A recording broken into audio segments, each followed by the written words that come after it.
இப்போ இருக்க மாவட்ட செயலாளர்கிட்ட வந்து இன்னைக்கு இலுப்பூரில் 21 வந்து இன்னைக்கு ஒரு நிகழ்ச்சி நடக்குது.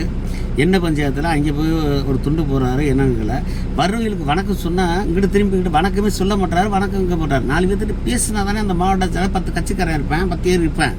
அவர் வந்து எதுவுமே பேசுறதில்ல, என்னன்னு கேட்கறதில்ல. கடந்த 8 ஆண்டுகளுக்கு மேலாக புதுக்கோட்டை திமுக வடக்கு மாவட்ட கழக செயலாளராக வழக்கறிஞர் செல்லப்பாண்டியன் பணியாற்றி வருகிறார். தற்பொழுது தேர்தல் நெருங்கும் சமயம் என்பதால் தொடர்ந்து திமுக சார்பில் பல்வேறு நிகழ்ச்சிகள், தொண்டர்களை சந்திப்பது உள்ளிட்ட பல்வேறு கூட்டங்களை நடத்தி வருகிறார். இந்நிலையில் திமுக வடக்கு மாவட்ட கழக செயலாளர் வழக்கறிஞர் கே செல்லப்பாண்டியனை சந்திக்கவே முடியவில்லை. தொண்டர்களை மதித்து வணக்கம் கூட சொல்லாமல் மூத்த நிர்வாகிகளுக்கு மரியாதை கொடுக்க மறுக்கிறார். மேலும் தற்பொழுது 5 ஆண்டு கால திமுக ஆட்சியில் கோடிக்கணக்கில் பணம் சம்பாதித்து வீடுகள் கட்டியுள்ளார். இவரை வைத்துக்கொண்டால் திமுக புதுக்கோட்டை மாவட்டத்தில் அனைத்து தொகுதிகளிலும் வெற்றி வாய்ப்பை இழந்துவிடும். எனவே இவரை உடனடியாக மாற்ற வேண்டும் என கூறி புதுக்கோட்டை மாவட்டம் இலுப்பூர் பேரூராட்சி திமுக நகர பொருளாளர் கருப்பையா கடுமையாக விமர்சனம் செய்து சமூக வலைதளத்தில் வீடியோ வெளியிட்டுள்ளதால் புதுக்கோட்டை மாவட்ட திமுக நிர்வாகிகள் மத்தியில் பரபரப்பு ஏற்பட்டுள்ளது.